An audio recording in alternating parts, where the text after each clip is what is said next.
haciendo una función diferente de la que está programada. Esta función significa que la célula se va a dividir y se va a diferenciar hasta terminar con su apoptosis, que es natural programada. Sin embargo, cuando existe esta mutación, las células se dividen, pero no se diferencian y llegan a hacer una proliferación clonal de células inmaduras, no controlada y que no va a llegar a ningún lado. Esta pérdida de la diferenciación nos va a traer problemas, porque ustedes saben que los glóbulos rojos van a servir para la función de oxígeno, para la coagulación, los leucocitos para la defensa, etc. Entonces eso se llama mala hematopoiesis. Toda la hematopoiesis significa que funciona en la ósea en su proliferación y diferenciación. Entonces, si es que se pierde esta actividad, entonces tenemos una mutación clonal, cual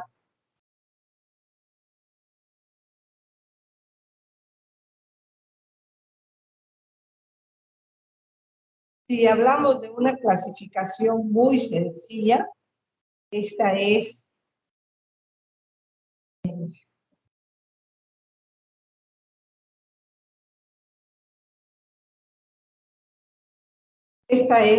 los 4 tipos básicos: la leucemia aguda, la leucemia mieloide crónica, la linfoblastia aguda y la leucemia linfoide. Básicamente es como ustedes dijeran, leucemia aguda, de tipo mieloide y linfoide, y leucemia de tipo aguda y de tipo. Entonces, dentro de estas vamos a encontrar una subclasificación, muchos subtipos, como 100 subtipos de leucemia. Y estos subtipos van a tener un comportamiento diferente, van a estar relacionados con cambios moleculares, mutaciones diferentes y también factores de riesgo propios de la persona, como son la edad, sexo, la raza, todo interviene en el. Vamos a ver un poco de leucemia linfoblástica aguda y, como hemos dicho en la definición general, son enfermedades originadas en el stem cell. La mieloide crónica, como su nombre lo dice, es una afección crónica que se constituye de un grupo de enfermedades que se llaman neoplasias crónicas. La leucemia linfocítica crónica es una neoplasia de células puras, exactamente igual como el linfoma linfocítico de células, un linfoma no. Antes se consideraba simplemente una entidad diferente, y con el tiempo los estudios han visto que la célula es la misma, la única diferencia es que la leucemia siempre se inicia en la médula ósea. Los linfomas se pueden iniciar en cualquier médula ósea, en ganglios, en órganos, etc. Además de esta clasificación de 4 que hemos dicho, también vamos a considerar la leucemia, que significa que tiene los 2 tipos, tiene células mieloides y tiene células linfoides, pero todas son precursores. Y obviamente, al ser de 2 tipos, significa que es más primitiva antes de la gran diferenciación entre y mieloides. Y eso le confiere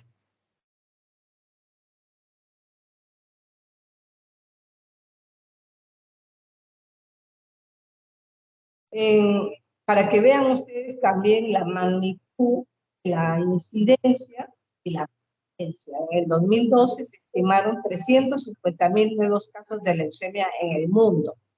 que son el 3% de los casos de cáncer total, o sea que el 97% cualquier otro tipo de cáncer, 3% es leucemia. Sin embargo, ustedes habrán escuchado, visto los programas, todo, que lo que tiene muchísimo impacto es leucemia, por la agresividad de la patología y también porque afecta una gran población infantil. De hecho, es la primera neoplasia infantil. El número de muertes anuales se estima en 235.000. Como ustedes verán, en cuanto a los casos nuevos, como un 60%. Sin embargo, se mantiene la estadística de 3% de las muertes de cáncer. No confundir. Estamos diciendo que los casos nuevos son 3% y que el caso de las muertes es 3%, pero no quiere decir que es exactamente el caso diagnosticado que se muere, ¿no? Los pacientes van muriendo de acuerdo a la sobrevida que logren. Pero hay un grupo, por supuesto, logra una remisión completa, duradera, que podría llamar inclusive curación.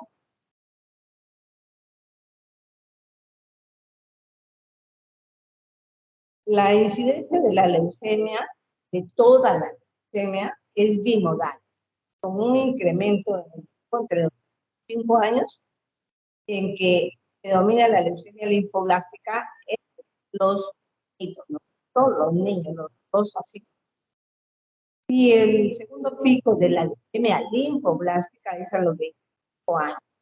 Luego era aumentar la leucemia en general a partir de los 50, más o menos, lo que predomina la leucemia mieloblástica. De los 50 para abajo, digamos hasta los 30, predomina la leucemia linfoblástica. Tan es así que se ha hecho una clasificación para decir que todos los menores de 39 años se consideran para efectos de diagnóstico y tratamiento como pacientes jóvenes, ¿no? Y eso significa que el tratamiento es diferente de los que son mayores y mucho más de los que son mayores de 60. Para el diagnóstico es pues fácil y difícil. ¿En qué sentido? La sintomatología de estos pacientes es general, como cualquier. Entonces, vemos que acá los síntomas generales, donde está el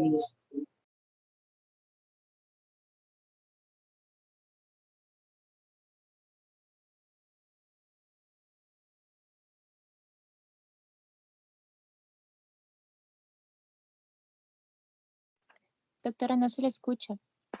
No, estaba buscando el puntero. Ah, ya, perdón, doctora. Ya. Entonces, vemos acá que síntomas generales, astenia, dinamia, pérdida de peso nocturna, hiporexia, compromiso del estado general, ustedes lo pueden tener en un ratio. Así que por eso les digo, es súper difícil decir que un paciente tiene leucemia o tiene gripe. Sin embargo, hay otras cosas que nos demuestran que el paciente puede ser una leucemia y es relacionado con los exámenes auxiliares rápidos, mínimo un hemograma que uno va a tocar. El examen físico, por supuesto, ¿no? Porque ustedes pueden encontrar ganglios o crecimiento general, o de repente van a una lesión térmica, la vasculitis también nos puede indicar que está funcionando algo mal. Pero básicamente, anemia y a veces dolor óseo, que no lo tenías hace poco, porque esta es una enfermedad rápida, que puede ser que hace 15 días estás perfectamente bien y ahora puedes tener una duda que es realmente joven. Podríamos tener petequias, sangrados pequeños, cosas, y eso nos indica que puede haber una mala fusión de las células, ya sea por cantidad o por calidad, o que de repente podamos tener problemas nerviosos, fiebre sin ninguna explicación, y eso también podría orientar neutropenia, leucopenia o leucocitosis. Por eso es que no hay que apresurarse a dar antibióticos a cualquier fiebre. A veces puede ser un problema y de frente les condiciona resistencia precoz y después vamos a tener realmente complicaciones infecciosas bacterianas y no vamos a tener algo. Es un error muy común de todos los llega paciente a la emergencia y dice que ha tenido fiebre y ya le dan. Y obviamente estar adinámico, asténico, ganado, todo eso podría pensar que tiene anemia. La anemia no es que conduzca a leucemia, sino que la anemia podría ser parte del compromiso de la anemia y provocar la anemia, ¿no?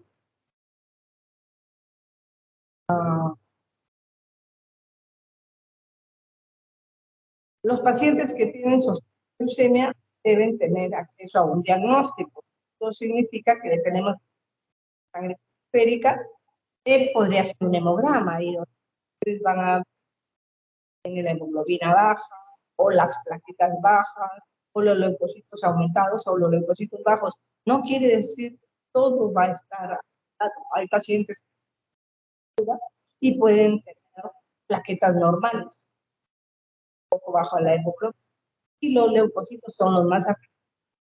Leucopenia o leucocitosis. Cuando es leucocitosis es como más sencillo, porque definitivamente voy a mirar el extendido, voy a poder encontrar las células precursoras, y de ahí voy a continuar con el estudio morfológico de la médula ósea, la citometría de flujo, la citogenética de la médula ósea, y la reacción en cadena de para ver las mutuales. Estos son exámenes que se realizan en centros de mayor complejidad. Esto lo vamos a encontrar en un centro de salud o en un nivel 1. Lo vamos a encontrar en hospitales como Almenar, Abogal, en los casos de seguridad social, pero eso no, cualquier hospital no puedan hacer un hemograma anormal, los alerta para hacer la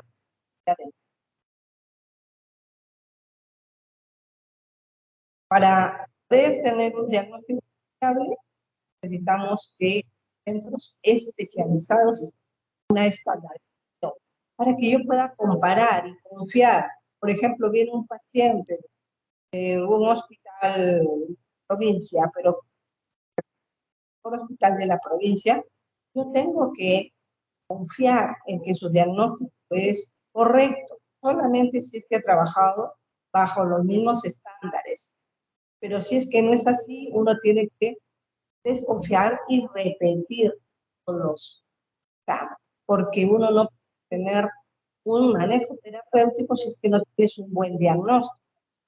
Si es que te equivocas, ¿no? Y dices, esto es una leucemia, y en realidad no es nada más que un viral, te vas a dar terapia tóxica y que puede tener consecuencias más adelante. Mientras que al revés, si es que es una leucemia, lo califica el proceso viral, vas a tener complicaciones de la enfermedad y tal vez no vas a lograr hacer una buena revisión hasta llegar a la paciente.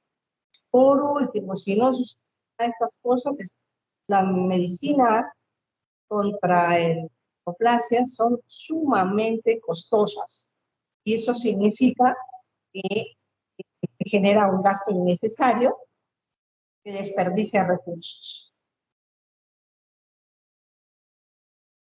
Muy bien, entonces cuando hablamos de leucemia aguda, estamos hablando de neoplasia clonales de las células B, T, NK son las células precursoras de la serie linfoide, ¿no? Entonces, una sola célula madre que se enferme, que mute, que cambie su información, va a dar origen a una progenie de células leucémicas. Las alteraciones genéticas específicas más frecuentes, tal vez vamos a decir, que le caracterizan como un pésimo pronóstico o como un pronóstico estándar. Favorable es imposible. Simplemente la enfermedad va a responder más rápido al tratamiento, pero no necesariamente que va a empezar a volverse un favorable. Lo más frecuente que tienen en cuenta es esta translocación, la que está primero, que se llama translocación 922, y las alteraciones en largos. Esto es conocido como el cromosoma Filadelfia, y la expresión genética es el BCR-ABL1. Es una alteración de mal pronóstico. Cualquier paciente que tenga esto es de mal pronóstico. Algunas veces vamos a ver que acompaña de otras alteraciones de pronóstico favorable, como por ejemplo la hiperdiploidía, se neutraliza un poco este mal pronóstico. Y así hay otras alteraciones, como ustedes ven, que son genéticas. Se hace el TAT, ¿no? El M rearreglado, la hipodiploidía, que da mal pronóstico, la translocación 1.19, que en los adultos mal pronóstico estándar, y tenemos otras alteraciones, 14, las que implican al cromosoma 3, ¿no? Muy malas, la monosomía del 7. Vamos a ver que tienen una expresión genética, ¿no? Altera totalmente la población. La mejor de todas estas, definitivamente, hiperdiploidía.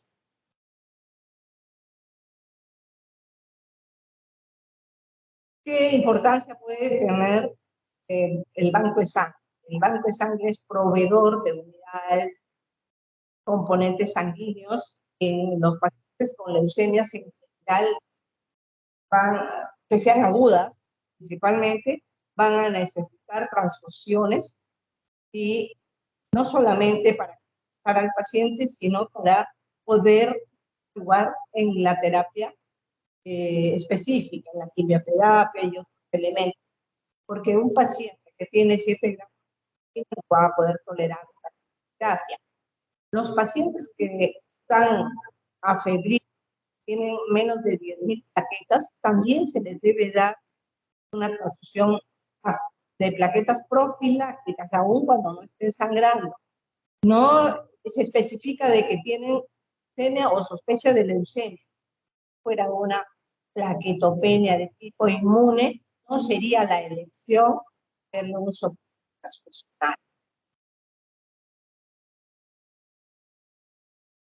Pacientes que tienen leucocitos, o aún teniendo cifras normales de leucocitos, pueden hacer lo que se llama el síndrome de lisis tumoral.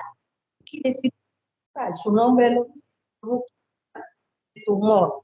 Estas células, al liberarse, no solamente causan daño por detritus, sino también la sustancia que liberan, tener diferentes efectos, ¿no? Entonces, esta lisis es una emergencia lógica, porque te da renal, rápidamente pasar en hemodiálisis, apenas haya las alteraciones metabólicas, se debe ir estos efectos para que no haya muerte.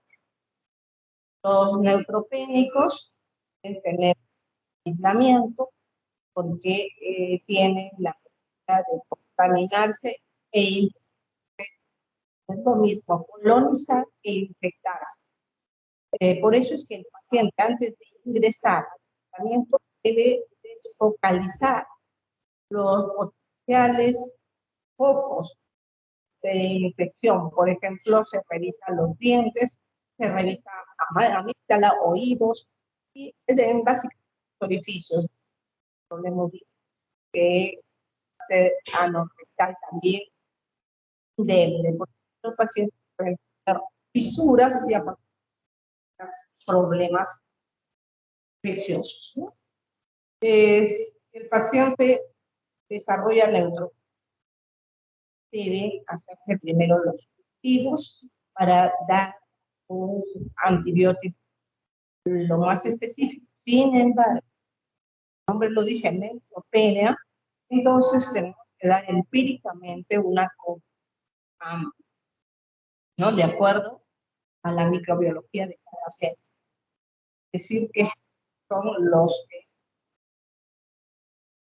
en los pacientes que son menores de 60, hepática aguda, se va a dar un tratamiento según la experiencia del centro, porque en 40 y 60 años puede haber personas que están muy bien, ¿no? O personas que están muy deterioradas.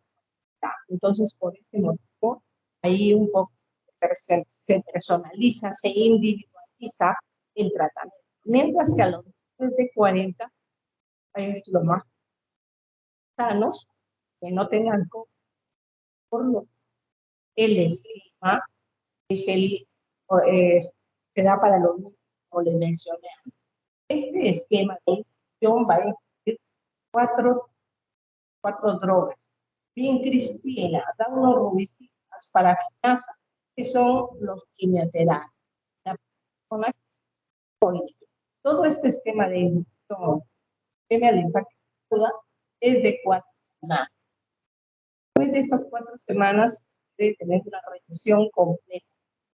Y se hace eso, estudios de médica ósea, citometría de flujo, para poder ver cuánto de enfermedad mínima residual que hay. Es que, claro, un poco parcial. Luego de que termina estos 4, va a continuar diferentes esquemas de consolidación, luego también el mantenimiento y control. Esto es lo estándar.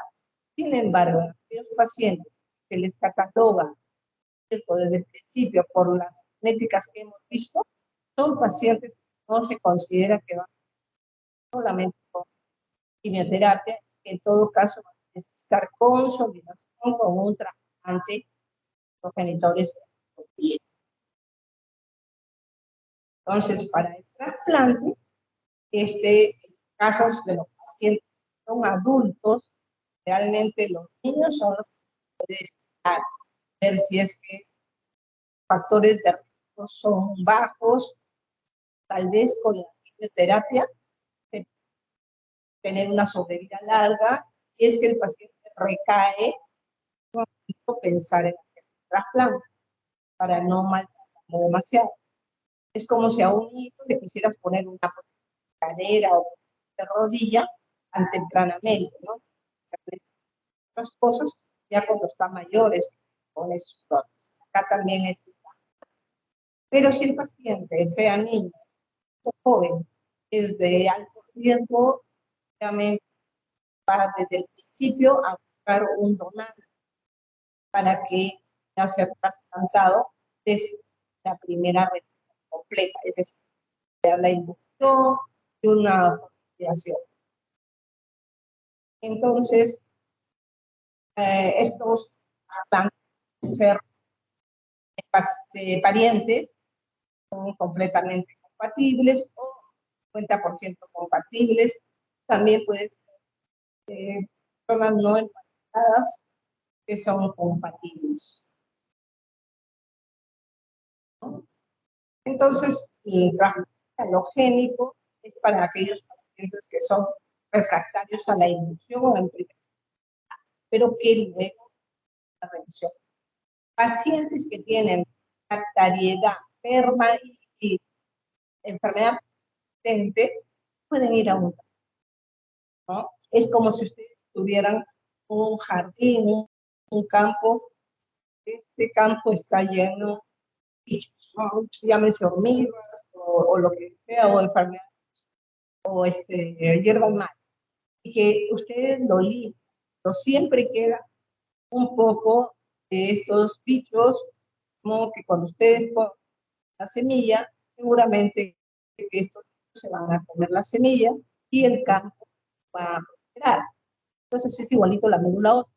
Tienen ustedes todavía células de madre que van a seguir proliferando, quedan estas células nuevas.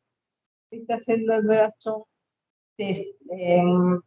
destruidas por la célula madre del paciente, ¿no? Entonces, por eso es que tiene sentido trasplante con enfermedad.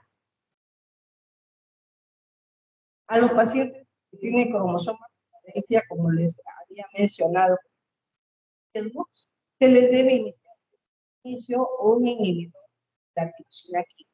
Vamos a ver en la leucemia en qué consiste. Entonces, se les adiciona esta quina vía oral días para tratar de mejorar la respuesta y la supervivencia. Pero en estos pacientes que son al pronóstico, debe iniciar enseguida la búsqueda de un donante para un trasplante halogénico, porque hay trasplante halogénico, hay trasplante autólogo, trasplante idéntico, trasplante autólogo no hay, porque eso significa interespecie. Para aquellos pacientes que son mayores de 60 años, habíamos dicho entre 40 y 60 personalizados, de acuerdo a las características del paciente. Sin embargo, son mayores de 60 años, ya son pacientes de hipertensión, de antecedentes de algún accidente cerebrovascular, es decir, puede tener, como que puede no tener, ser una persona muy sana. Entonces, ahí está el criterio del médico, ver qué esquema le da, ¿no? Generalmente son esquemas menos esos que jóvenes y se va a evaluar. Además, tan mayor terapia de soporte y también cobertura profiláctica. Es menos frecuente las leucemias linfáticas agudas en los pacientes mayores de 60 años. Acuérdense que con la edad lo que se camina es la leucemia mieloide. Entonces eso significa que esta leucemia mieloide aguda es menos frecuente en los niños. ¿Está claro para este momento?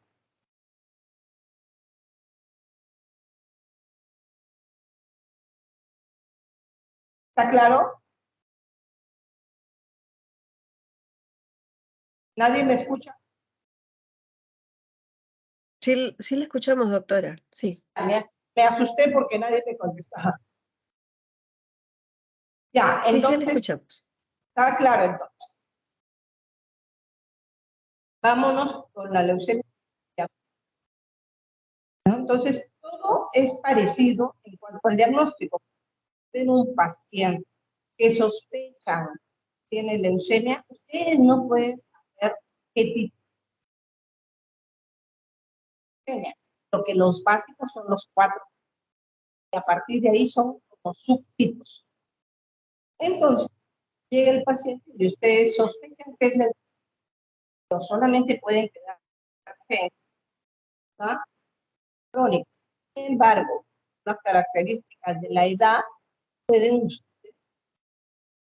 hacer una proyección, una presunción, que igualmente la van a comprobar. Por ejemplo, si es un niño que tiene 5 años, difícilmente voy a pensar que es una leucemia mieloide aguda, porque la probabilidad es de 9 a 1, que hay 9 chiquitos con leucemia linfática y uno solo tiene leucemia mieloide aguda metastásica. Mientras que en un adulto mayor de 60, lo más probable es que sea al revés, que haya 9 posibilidades de mieloide y una posibilidad de tipo agudo. Las características van a ser las mismas: malestar general, cansancio fácil, fiebre, puede tener dolor, puede tener sangrado, tenía leucocitosis. Y para confirmar, vamos a hacer lo mismo: aspirado y médula ósea, estudios morfológicos, la clasificación por citometría de flujo, genética y pruebas moleculares. Las pruebas moleculares obviamente van a salir diferentes de las que son hoy. Y acá tenemos algo que se llama FL3, que es una del 30% de las leucemias mieloides agudas. NPM1, CEPA y el ML. Son las pruebas moleculares que nos va a clasificar los grupos de riesgo para ver las terapias más utilizadas según sea peor riesgo. Sin embargo, vamos a ver que si a una persona mayor de 60 años sale de situaciones de alto riesgo, la terapia intensiva va a ser demasiado para ser cuidadoso para hacer una terapia vida, y muchas veces pensar en la terapia solamente va a ser paliativa, que no es con intención curativa. Todas las anteriores son como curativas, para hacer que el paciente tenga una gran sobrevida, pero en este caso estamos priorizando la calidad de vida y no la sobrevida, porque sabemos que sobrevida no es de humano. Dentro de las leucemias mieloides, muchos subtipos, pero un tipo que nos interesa mucho es promielótica, que tiene un diagnóstico y un tratamiento algo diferentes. Entonces vamos a hablar sobre qué hacemos con los pacientes que no tienen leucemia promielócica.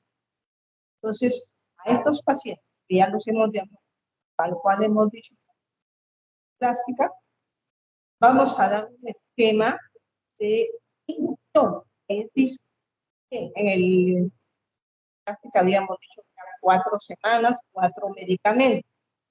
En este caso es 7 días, pero medicamentos.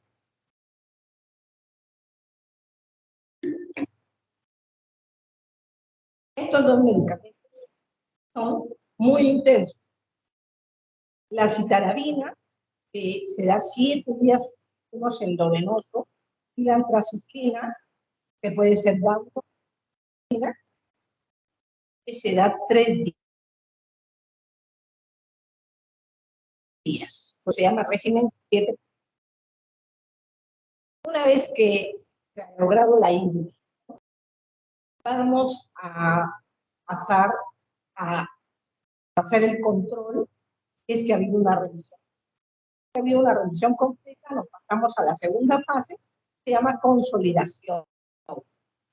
Generalmente la consolidación es una combinación de drogas que pueden ser 1, 2, 3. Depende también de la intensidad con la dosis que le vamos a dar. Si es que es un menos de 60, está en perfecto, va a poder resistir un trasplante, que normalmente tiene una complicación, una mortalidad casi 30%. Sin embargo, cuando un paciente de alto riesgo no va solamente con la quimioterapia, tienes que correr, porque va a recaer y va a tener el 100% de morir. Otro tiene 30% de correr el riesgo, ¿no? Entonces, por eso es que a los pacientes que tengan un familiar idéntico, riesgo intermedio, mejoramos la supervivencia global y libre. A los pacientes que son mayores ya es personalizado de acuerdo a cada paciente. Los pacientes que es muy buen funcional pueden recibir un tratamiento. Los pacientes que están en mal estado funcional,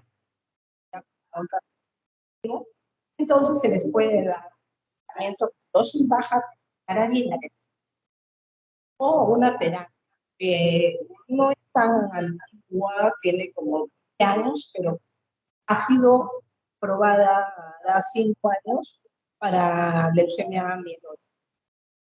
La azacitidina es una terapia, sino que es un inmunomodulador y que ha sido diseñado para el síndrome mielodisplásico. Sin embargo, se ha visto que tiene muy buen efecto en la sobrevida y la calidad de vida de estos pacientes. Así que un paciente puede vivir como 5 años con este tratamiento.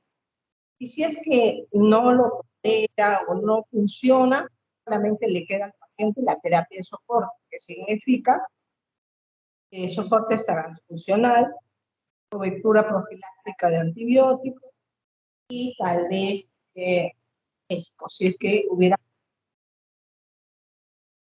Entonces se considera el uso de aspirina en los pacientes mayores único paliativo. Acuérdense, no es curativo para nada. Son pacientes que tengan entre 20 y 30% de blastos en la médula ósea. Es la recomendación, sin embargo, nos estamos en cualquier paciente con que no haya respondido a la terapia, obviamente los que son mayores, ¿no? Y acá está la otra tratamiento personalizado. La leucemia próxica aguda, como su nombre también lo dice, es no mielocitos, es decir, dentro de la diferenciación se hace un stock de mielocitos y estos proliferan, se hace rápidamente cura de estas granas, son células frágiles y liberan los gránulos que tienen un gran efecto de hemorragia. Es una emergencia realmente el sangrado. Puede ser que días antes estén perfectamente bien y de pronto comienzan a tener ectosis y a sangrar todo el curso de 24 o 48 horas. Pueden tener una hemorragia cerebral y eso significa que el paciente fallece. Fíjense, enero, a principios de enero, ha habido un señor que tenía 68 años, que estaba perfectamente bien, estaba inclusive saliendo de hacer algún tipo de deporte, se ha mareado, se ha caído y se ha hecho pues algunas contusiones. Sin embargo, se levantó y se fue a casa, pero en su casa comenzó a tener sangrado, por lo que lo lleva y le aparecieron algunos moretones, pensó que de la caída, al hospital le hicieron un ecograma y encontraron que tenía 10.000 plaquetas y lo que se les y tenía bajos, hemoglobina en 11, un poquito cara para nada espectacular. Entonces lo catalogaron a priori como si fuera una púrpura aguda y le pusieron transfusión de plasma. Al rato, 3 horas, qué sé yo, después le hicieron y seguía la placa. 6.000, antes tenía 10.000, ahora tenía 6.000. Pero ahí vieron también de que la hemoglobina de 11 que había tenido había caído a 8 rápidamente, lo que quiere decir que podía estar teniendo hemorragia interna. El paciente comenzó a tener un poquito de confusión y luego de lo que estoy hablando que a las 11 de la mañana había ido, o 12 del día había ido a las 7 de la noche. Conclusión, leucemia promielocítica aguda. Por eso, cuando se sospecha esta enfermedad, antes de comenzarla tienes que comenzar un tratamiento que se llama ATRA. que el ATRA es el que hace que la hemorragia sea más llevadera, más leve. Eso es lo que va la vida del paciente. Luego de que se comprueba que es propielocítica y se sigue dando, ya se puede hacer todo compensación, se da además el quimioterapia. Si es que supera la etapa, definitivamente tienen muy buena sobrevida. Y estos pacientes casi nunca se trasplantan porque tienen una sobrevida. Luego, por supuesto, va a seguir con su tratamiento, mantenimiento. El paciente recae en la terapia ATRA más trióxido de arsénico, que como ustedes sabrán, arsénico, y el paciente tiene mucho. Bueno, entonces vamos a quedarnos aquí para después, mañana tengamos clase y podamos continuar con crónicas y hacer casos clínicos. Vamos a ver cómo la programa a las 7 de la mañana, que no haya este problema, ¿no? Muy bien. ¿Alguna pregunta?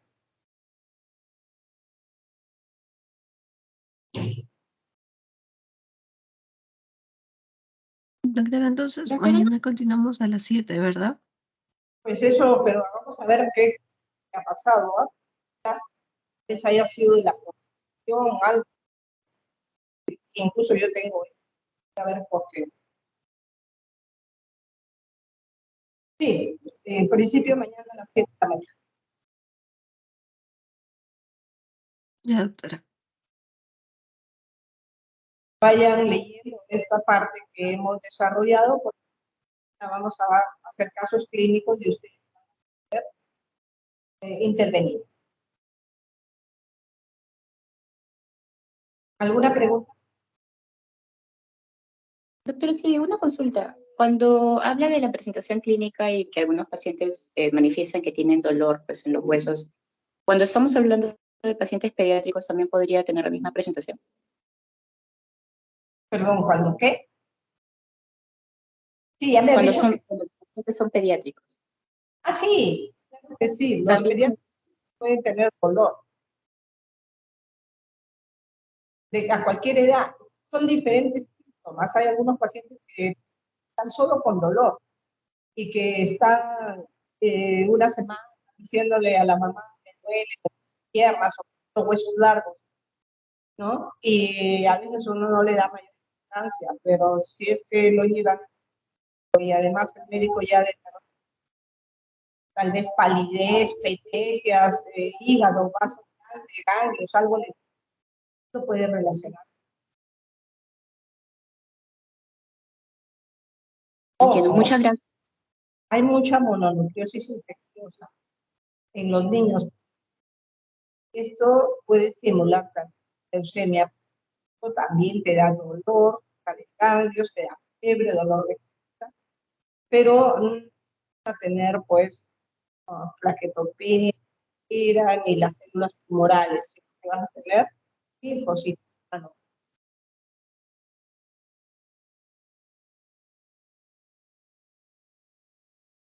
¿Alguna otra cosa?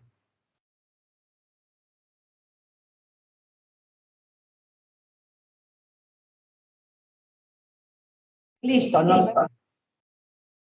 Chao. Ya, doctora, que Muchas tenga gracias, buen doctora. día. Muchas gracias. Hasta mañana, doctora. Gracias. Mañana.